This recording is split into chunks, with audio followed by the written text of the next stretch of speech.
L'exorciste le plus puissant de l'univers connu pensait qu'un contrôle total lui apporterait le bonheur. Il a donc invoqué de redoutables monstres démoniaques pour en faire ses serviteurs. Sa maîtrise des grands pouvoirs intimidait même ses alliés. Une nuit, la cour impériale lui tendit une embuscade et ses élèves furent faits prisonniers. Pour éviter que son élève le plus précieux ne meure, il décide de tenter sa chance dans une autre vie, en se réincarnant dans un autre monde peuplé de mages et de démons. Dans la maison du clan des mages Lomprog, une famille de grande importance dans ce royaume, l'exorciste renaît sous la forme d'un troisième fils nommé Seka. Malheureusement, Seka n'a aucun pouvoir magique. Pour cette raison, il est malmené par son frère aîné Gli et renvoyé par Luft. Mais cela ne le perturbe pas. Il sait qu'il a en lui un énorme pouvoir spirituel. Devenu un jeune garçon, Seka sort et fabrique des Shikigami-feuilles pour récupérer des informations sur le nouveau monde. Les corbeaux de son Shikigami le défendent contre les attaques de Gli, ce qui attire l'attention de Luft lorsqu'il voit que les corbeaux n'attaquent que Gli.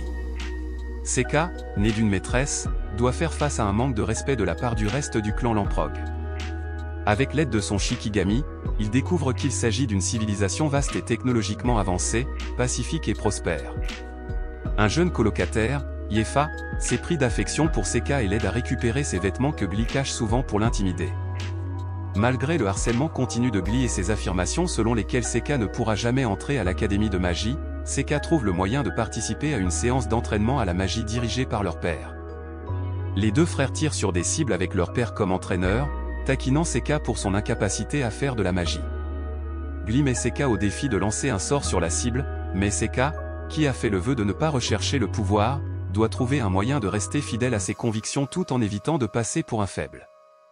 Il surprend tout le monde en produisant une puissante flamme bleue, qui n'est en fait pas de la magie, mais de la science. Malgré cette démonstration, son père refuse sa demande d'apprendre la magie, estimant que ce serait un gâchis pour lui, et l'incite à se concentrer sur ses études. Gli commence à devenir jalouse, et Seka commence à étudier la magie en secret. Son père s'en aperçoit, mais n'intervient pas. Seka a maintenant 11 ans. Dans sa vie précédente, il avait scellé d'innombrables démons et pouvait les utiliser au combat. Il tente d'invoquer l'un des démons qu'il a scellés, en choisissant un démon non menaçant. Yuki émerge d'un épais brouillard. Bien qu'elle ait été plus âgée et plus belle dans sa dernière vie, c'est maintenant une jeune fille joyeuse. Elle prend la forme d'un petit renard pour rester discrète en présence des autres. Dans la maison, Gli réprimande Yefa pour avoir renversé de l'eau sur lui. Il projette son insuffisance sur les autres et dit à Yefa de venir dans sa chambre la nuit pour qu'il lui montre ce que signifie être un esclave. Seka prend sa défense et les deux sortent se promener. Dans le jardin, Seka découvre que Yefa a un don spirituel qui lui permet de voir des choses que les autres ne voient pas. Elle peut interagir avec les élémentaires et c'est ainsi qu'elle a pu retrouver ses affaires manquantes. Mais elle remarque aussi que les élémentaires semblent l'éviter. Elle peut même leur ordonner de faire certaines choses, bien qu'elle ne soit pas très douée pour cela. Seka lui propose de lui apprendre à exploiter son pouvoir. Il l'apprécie car elle possède des capacités qu'il n'a pas. Les saisons passent et Yefa développe ses compétences, apprenant à conjurer de grands sorts de feu. Seka a maintenant 12 ans. Ses anniversaires se déroulent sans cérémonie, ni même la présence de son père. Gli et Luft proposent à Seka de lui enseigner le combat, car il n'a aucune capacité magique. Mais ils sont interrompus lorsqu'un monstre attaque la maison du clan.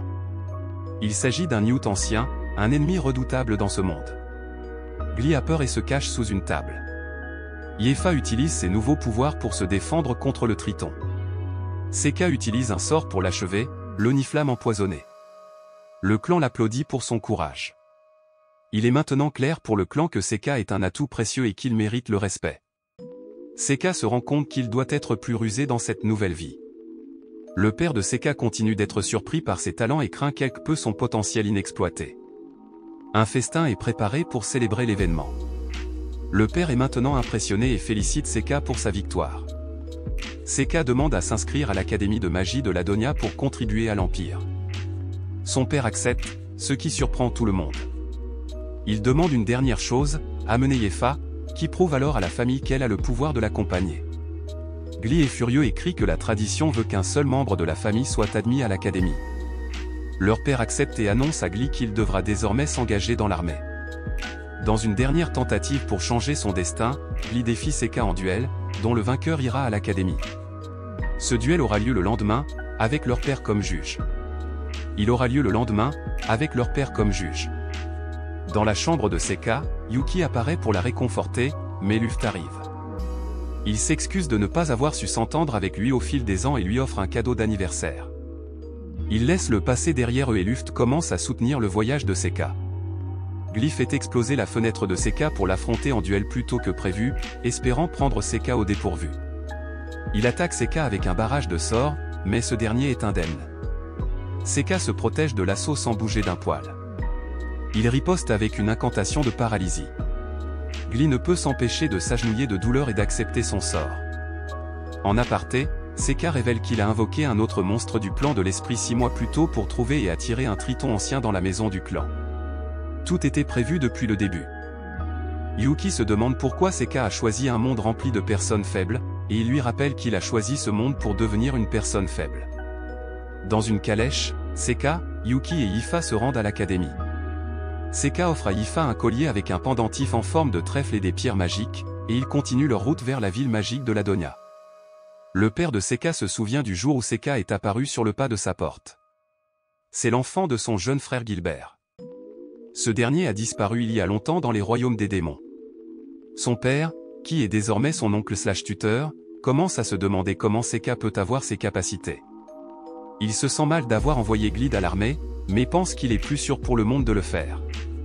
Il a envoyé Seka à l'académie parce qu'il pense que cet environnement fera de lui un héros plutôt qu'un méchant doté de pouvoirs extraordinaires. Seka et Ifa arrivent à l'académie, où de nombreuses personnes cherchent à se lier d'amitié avec lui. La famille Lamproac jouit d'une bonne réputation dans la ville. Une enseignante est assise à une table où les futurs étudiants peuvent s'inscrire aux examens d'entrée. Elle a également un orbe qui mesure la force magique de ceux qui s'inscrivent. Elle explique que le monde de la magie est régi par 4 éléments, le feu, l'eau, le vent et la terre, ainsi que par la magie noire et la magie légère. Yefa découvre grâce à l'orbe qu'elle a des aptitudes pour le feu et le vent, mais ses pouvoirs sont plutôt faibles. Tout le monde est choqué de voir que Seka n'a aucune aptitude magique et il se retourne rapidement contre lui. Amu, une fille du peuple comme Yefa, émerge de la foule et impressionne tout le monde par son immense pouvoir. Elle dit à Seka que les privilèges de sa famille sont la seule raison pour laquelle il est là et qu'il ne mérite pas d'être à l'académie. Alors qu'elle s'éloigne, Seka remarque qu'elle ressemble à une élève de sa vie passée. Seka et Ifa passent l'examen et crient ensemble et Ifa s'inquiète de ne pas avoir réussi. Seka lui dit qu'elle s'en sortira très bien. Elles ont beaucoup étudié. Seka veut défier Amu, mais il n'est pas sûr de savoir à quel moment il serait préférable de le faire. Il ne veut pas non plus attirer l'attention sur lui. L'épreuve pratique commence, et le talent n'est pas impressionnant au départ. On leur assigne des cibles dotées de divers types de résistance magique afin de tester la force des sorts sur le terrain. Ifa excelle dans le test, surprenant tous les spectateurs, même Seka, en révélant qu'elle peut contrôler non seulement les esprits du feu, mais aussi le vent. Seka est fière et exprime son admiration pour ses dons. Seka passe ensuite, et surprend également tout le monde lorsqu'il fait apparaître des flammes bleues. Tout le monde pensait qu'il achèterait son entrée. Il détruit la première cible avec peu d'efforts, et la deuxième et la troisième en 2 fois moins de temps. Amu fait aussi bien que tout le monde l'avait prédit, et elle surpasse les performances de tout le monde. Les professeurs commencent à se poser des questions. Ils se demandent comment 2 élèves de première année peuvent produire autant d'énergie. Le lendemain, Seka rejoint Ifa pour voir les résultats de leur test, et Ifa a obtenu un meilleur score que Seka. Il est étonné, mais admire ses compétences. En se rendant à la cérémonie d'entrée, Ifa et Seka aperçoivent des élémentaires sombres planant au-dessus d'une marque dans la terre. En retard, elles se rendent au dîner, et Seka laisse un charme derrière elle pour examiner la zone. La fête bat son plein et tous les élèves semblent se sentir à l'aise. Soudain, 3 démons cornus entrent dans la salle et attaquent les élèves. Seka est déterminé à sauver les autres nouveaux élèves, mais il craint d'attirer trop l'attention. Il décide de déléguer et laisse Amu s'occuper des 3 démons. Il utilise ses pouvoirs pour localiser le lanceur du sort noir qui a expédié les 3 démons. Le nouvel ennemi semble être une bête démoniaque, les deux se lancent de puissants sorts et le lanceur est pris au dépourvu. Ils sont tous deux surpris de constater qu'ils peuvent chacun utiliser la magie de téléportation. Alors qu'ils se battent, le démon sous-estime Seka, le croyant jeune et stupide. Le lanceur de sorts révèle qu'il est à la recherche d'Amu, et qu'il fait cela pour le seigneur des démons. Il se moque de Seka, pensant qu'il sera à court de charme et submergé par la cascade d'épées qu'il continue d'invoquer. Seka révèle qu'il crée des charmes depuis des années et qu'il les utilise pour montrer son potentiel illimité. À ce moment-là, le lanceur de sorts se rend compte qu'il est désavantagé et enfonce son bras dans la poitrine de Seka, avant de se faire piéger une fois de plus. Seka invoque finalement Mizushi pour dévorer l'ennemi, mais il manque de perdre le contrôle de l'Ayakashi à cause de sa faiblesse dans cette vie, son corps n'est plus aussi mature qu'avant et il ne peut plus canaliser la même quantité d'énergie. Pendant ce temps, Amu parvient à sauver les élèves du réfectoire. Seka consacre sa nouvelle vie à faire d'Amu le nouveau plus fort, même s'il doit éliminer le seigneur démon lui-même. La vie scolaire de Seka a commencé, et après un mois, tout le monde s'est remis de la situation du démon lors de la cérémonie d'entrée. Cependant, Seka se méfie toujours des démons qui s'en prennent au héros Amu. Il insiste donc pour se lier d'amitié avec elle, mais son attitude sévère et ferme ne facilite pas les choses. Sur le chemin du cours de Mademoiselle Karen, Seka remarque une ombre se déplacer au-dessus de lui et voit un chaudron léviter puis se déverser. Heureusement, il parvient à se téléporter avec Yefa à temps avant que le contenu du chaudron ne s'écrase sur le sol. Une substance verte nauséabonde. Monsieur Cordel s'excuse d'avoir perdu le contrôle du chaudron et explique que cela est dû à son manque de maîtrise de la magie noire par rapport à la magie légère. Seka trouve cela compréhensible, mais reste curieuse au sujet de la substance, que Monsieur Cordel prétend être un catalyseur pour ses expériences. Seka prélève un échantillon pour des tests plus poussés. Vers la fin du cours de Madame Karen, celle-ci évoque le prochain anniversaire de l'académie et la nécessité pour les deux meilleurs élèves, Amu et Yefa, de participer aux préparatifs. Ils doivent remettre la liste des nouveaux élèves en guise d'offrande au temple de la forêt de l'Adonia. Seka, se souvenant que Galia était basée dans la forêt, demande à Yefa de décliner l'offre et se porte volontaire pour y aller à sa place. Après les cours, Seka demande à Yefa si elle voulait vraiment accompagner Amu. Yefa répond que non, et pense que Seka lui a demandé de refuser pour une raison précise, mais elle est jalouse de l'intention observable de Seka de passer plus de temps avec Amu. Seka l'assure de ses intentions innocentes, expliquant qu'il sait quelque chose de l'avenir de quelqu'un d'aussi puissant qu'Amu, et qu'il la veut simplement comme amie. Le jour de la cérémonie, ils se rendent au sanctuaire. Amu a soudain mal à la tête, et Seka remarque un cercle magique semblable à celui qu'il avait vu auparavant. L'instant d'après, ils sont transportés dans un sombre donjon infesté de monstres qu'ils parviennent à combattre, jusqu'à ce qu'Amu, distraite par son mal de tête, reçoive un énorme coup qui l'assomme. Alors qu'Amu est dans les vapes, Seka invoque son mille-pattes géant pour les protéger tous les deux et tenir les monstres à distance. Après le réveil d'Amu, Seka l'interroge sur ses maux de tête. Il en déduit qu'il s'agit d'une malédiction et forme une barrière autour d'eux pour l'en protéger. Il cherche des signes de malédiction sur le corps d'Amu, et comme il n'en trouve aucun, Seka conclut qu'il pourrait s'agir d'une malédiction trop petite pour qu'il puisse la voir, et même écrite dans la couleur de sa peau. Il décide de transférer la malédiction dans un talisman en papier pour la protéger même après qu'ils aient quitté la barrière. Ils se feraient un chemin jusqu'au maître du donjon, le Naga, et le vaincre facilement en travaillant ensemble. Seka soupçonne leur professeur, Monsieur Cordel, d'être un espion et un conspirateur des démons dans l'assassinat d'Amu, le héros de l'académie. Il confronte Monsieur Cordel et le découvre en train d'utiliser des malédictions et d'autres formes de magie. Seka utilise sa maîtrise des malédictions pour invoquer un démon et transfère d'abord la malédiction sur lui-même avant de l'inverser et de tuer Monsieur Cordel. Après l'expérience du donjon, Amu s'ouvre davantage et il commence à se faire confiance et à se rapprocher. Le trio entame sa deuxième année à l'académie et a tissé des liens étroits. Les mesures de sécurité renforcées de Sega n'ont détecté aucune nouvelle activité démoniaque, ce qui le déçoit quelque peu. Le lendemain, le trio découvre que la directrice est une demi-humaine et qu'elle a remarqué les capacités exceptionnelles de Seka. Elle lui demande de participer à un tournoi de combat mixte dans la capitale, en compagnie d'une élève de première année nommée Mabel. Amu est choquée d'apprendre qu'elle n'a pas été invitée au tournoi, tout comme Seka, mais la directrice explique qu'elle a suivi son instinct. Malgré sa déception initiale, Amu se rend compte qu'elle n'est pas très intéressée par la compétition, mais elle a toujours du mal à accepter qu'on ne lui en donne pas l'occasion. Le vainqueur du tournoi recevra une somme d'argent substantielle et aura la chance de rejoindre la prestigieuse garde royale. Amu pense que Mabel n'est qu'une noble qui ne cherche qu'à ajouter sa participation au tournoi à son CV et s'attend à ce qu'elle abandonne prématurément. Amu répond en défiant Mabel en duel et prend les épées d'entraînement de deux élèves qui se trouvent à proximité. Seka voit dans la position de Mabel qu'elle est une combattante expérimentée et se réjouit de cette occasion d'évaluer sa force.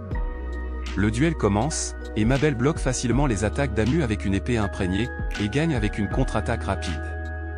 Amu accuse Mabel d'utiliser la magie noire, mais Mabel se contente de rabaisser le héros de l'école et s'en va. Seka se rend à la capitale en calèche avec Mabel, Amu et Yefa. Amu est venu voir Mabel se battre, et Yefa reste fidèle à son rôle de servante de Seka. Yefa et Amu apprécient le voyage, tandis que Mabel trouve leur insouciance agaçante. Yefa et Amu profitent du voyage, tandis que Mabel trouve leur insouciance agaçante. Seka aussi, mais il choisit de rester silencieux et de ne pas la corriger. Dans la capitale, Seka examine les rencontres et se rend compte que si lui et Mabel gagnent leur combat, ils se rencontreront en demi-finale. Il espérait un classement plus réfléchi que de voir deux compétiteurs de la même école s'affronter. Seka envoie Amu et Yefa visiter la capitale pendant qu'il cherche à découvrir la véritable raison pour laquelle il a été choisi comme représentant de l'académie au détriment d'Amu, qui est mieux classé. Le jour du tournoi arrive et les concurrents reçoivent chacun une amulette pour les protéger lors des combats. Si l'amulette d'un concurrent est détruite, le combat est perdu. Seka, le premier concurrent, affronte un épéiste mercenaire chien fou qui sous-estime énormément Seka, pensant que le premier round sera facile. Au début du round, le mercenaire charge en avant, frappant Seka. Mais à sa grande surprise, Seka réagit rapidement, apparaît derrière lui et l'envoie voler hors du ring, remportant instantanément le round. Après le combat, Yuki s'interroge sur le nombre de victoires qu'il recherche. C'est bien de s'amuser, mais il devrait essayer de ne pas trop se mettre en avant. Il décidera plus tard quand il mettra fin à sa participation. Dans le match suivant, un mage de l'eau renommé affronte Kyle, un mystérieux garde mercenaire dont on ne connaît ni les capacités magiques ni les talents d'épéiste. Au début du match, le regard intense de Kyle fige le mage d'eau de peur, une réaction que Seka trouve étrange. Kyle s'approche calmement, voire nonchalamment, du mage et le met facilement hors d'état de nuire, provoquant l'excitation des spectateurs, car il est le premier à mourir dans le tournoi. Grâce à ses talismans, Sega se rend compte que Kyle est un tueur chevronné et que sa prétendue formation de garde est fausse. Il est porteur du mauvais œil.